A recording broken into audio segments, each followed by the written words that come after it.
My fellow Americans, tonight I want to talk to you about Syria, why it matters, and where we go from here. Over the past 2 years, what began as a series of peaceful protests against the repressive regime of Bashar al-Assad has turned into a brutal civil war. Over 100,000 people have been killed. Millions have fled the country. In that time, America has worked with allies to provide humanitarian support, to help the moderate opposition, and to shape a political settlement. But I have resisted calls for military action because we cannot resolve someone else's civil war through force, particularly after a decade of war in Iraq and Afghanistan. The situation profoundly changed, though, on August 21st, when Assad's government gassed to death over 1,000 people, including hundreds of children. The images from this massacre are sickening. Men, women, children lying in rows, killed by poison gas, others foaming at the mouth, gasping for breath. A father clutching his dead children, imploring them to get up and walk. On that terrible night, the world saw in gruesome detail the terrible nature of chemical weapons and why the overwhelming majority of humanity has declared them off limits, a crime against humanity, and a violation of the laws of war. This was not always the case. In World War I, American GIs were among the many thousands killed by deadly gas in the trenches of Europe. In World War II, the Nazis used gas to inflict the horror of the Holocaust. Because these weapons can kill on a mass scale, with no distinction between soldier and infant, the civilized world has spent a century working to ban them. And in 1997, the United States Senate overwhelmingly approved an international agreement prohibiting the use of chemical weapons, now joined by 189 governments that represent 98% of humanity. On August 21st, these basic rules were violated, along with our sense of common humanity. No one disputes that chemical weapons were used in Syria.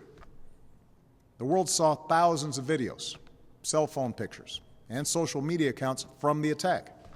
And humanitarian organizations told stories of hospitals packed with people who had symptoms of poison gas. Moreover, we know the Assad regime was responsible. In the days leading up to August 21st, we know that Assad's chemical weapons personnel prepared for an attack near an area where they mix sarin gas.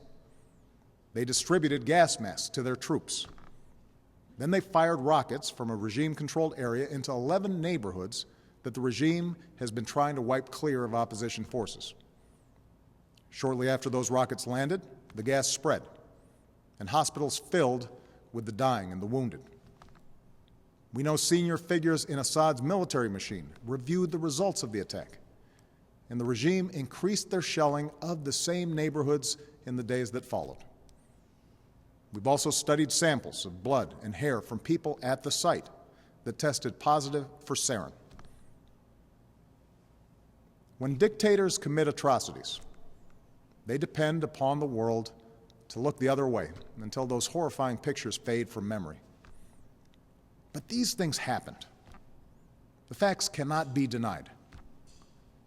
The question now is what the United States of America and the international community is prepared to do about it. Because what happened to those people, to those children, is not only a violation of international law, it's also a danger to our security. Let me explain why. If we fail to act, the Assad regime will see no reason to stop using chemical weapons.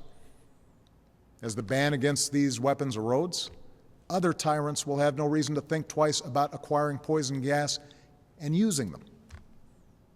Over time, our troops would again face the prospect of chemical warfare on the battlefield, and it could be easier for terrorist organizations to obtain these weapons and to use them to attack civilians. If fighting spills beyond Syria's borders, these weapons could threaten allies like Turkey, Jordan, and Israel.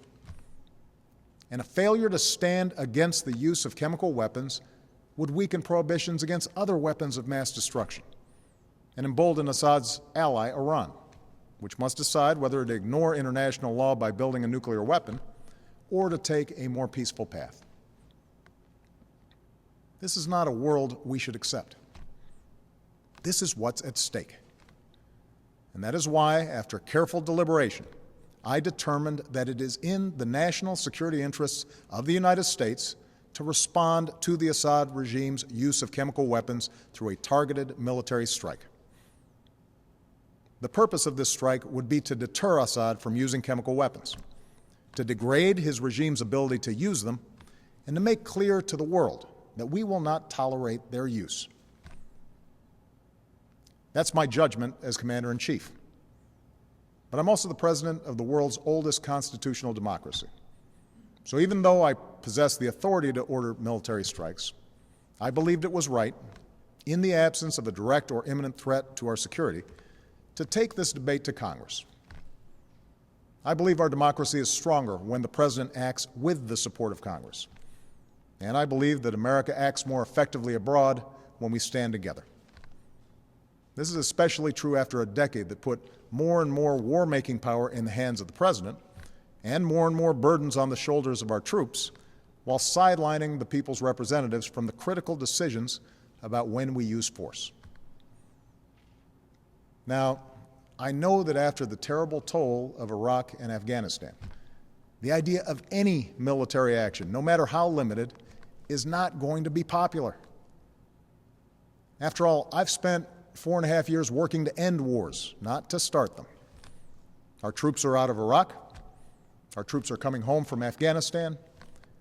And I know Americans want all of us in Washington, especially me, to concentrate on the task of building our nation here at home, putting people back to work, educating our kids, growing our middle class.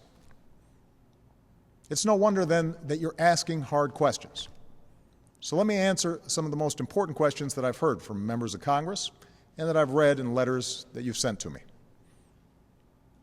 First, many of you have asked, won't this put us on a slippery slope to another war? One man wrote to me that we are still recovering from our involvement in Iraq. A veteran put it more bluntly. This nation is sick and tired of war. My answer is simple.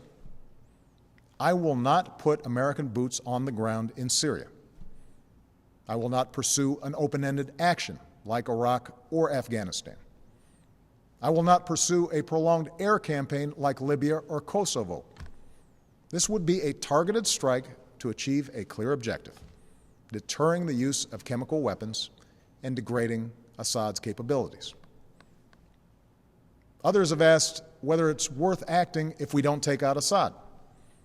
As some members of Congress have said, there's no point in simply doing a pinprick strike in Syria. Let me make something clear. The United States military doesn't do pinpricks. Even a limited strike will send a message to Assad that no other nation can deliver. I don't think we should remove another dictator with force. We learned from Iraq that doing so makes us responsible for all that comes next. But a targeted strike can make Assad, or any other dictator, think twice before using chemical weapons. Other questions involve the dangers of retaliation. We don't dismiss any threats, but the Assad regime does not have the ability to seriously threaten our military. Any other retaliation they might seek is in line with threats that we face every day. Neither Assad nor his allies have any interest in escalation that would lead to his demise. And our ally, Israel, can defend itself with overwhelming force, as well as the unshakable support of the United States of America. Many of you have asked a broader question. Why should we get involved at all in a place that's so complicated and where, as one person wrote to me, those who come after Assad may be enemies of human rights? It's true that some of Assad's opponents are extremists, but al-Qaeda will only draw strength in a more chaotic Syria if people there see the world doing nothing to prevent innocent civilians from being gassed to death. The majority of the Syrian people and the Syrian opposition we work with just want to live in peace, with dignity and freedom. And the day after any military action, we would redouble our efforts to achieve a political solution that strengthens those who reject the forces of tyranny and extremism. Finally, many of you have asked, why not leave this to other countries or seek solutions short of force? As several people wrote to me, we should not be the world's policeman.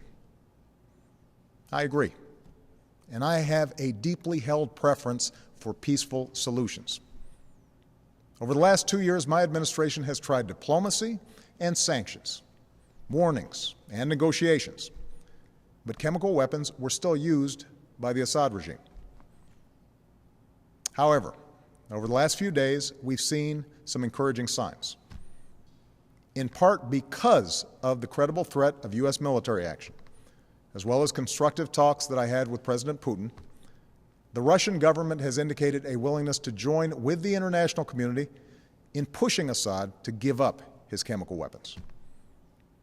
The Assad regime has now admitted that it has these weapons, and even said they joined the Chemical Weapons Convention, which prohibits their use. It's too early to tell whether this offer will succeed, and any agreement must verify that the Assad regime keeps its commitments. But this initiative has the potential to remove the threat of chemical weapons without the use of force, particularly because Russia is one of Assad's strongest allies.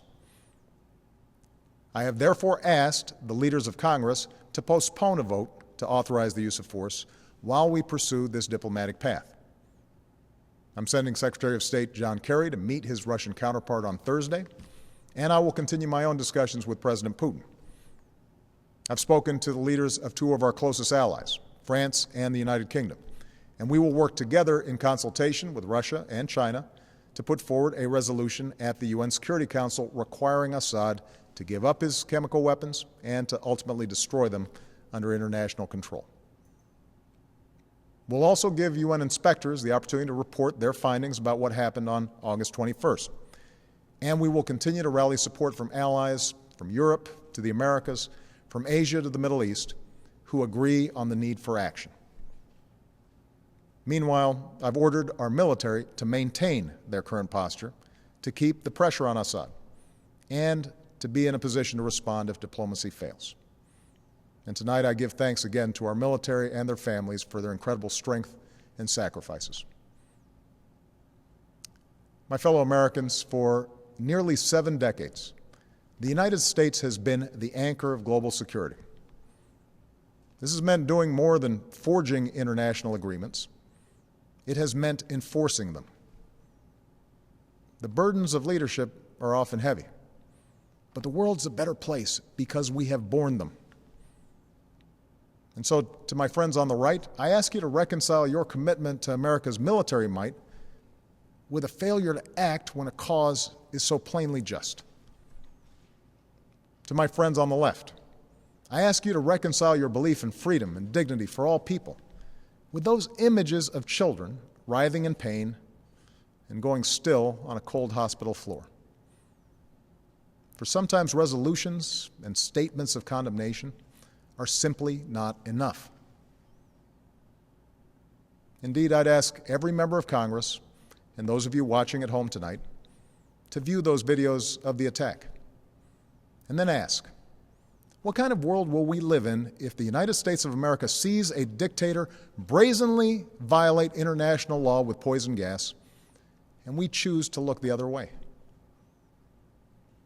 Franklin Roosevelt once said, "Our national determination to keep free of foreign wars and foreign entanglements cannot prevent us from feeling deep concern when ideals and principles that we have cherished are challenged."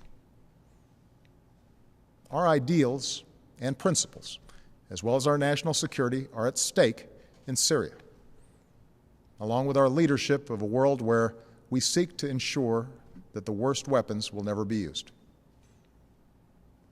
America is not the world's policeman. Terrible things happen across the globe, and it is beyond our means to right every wrong.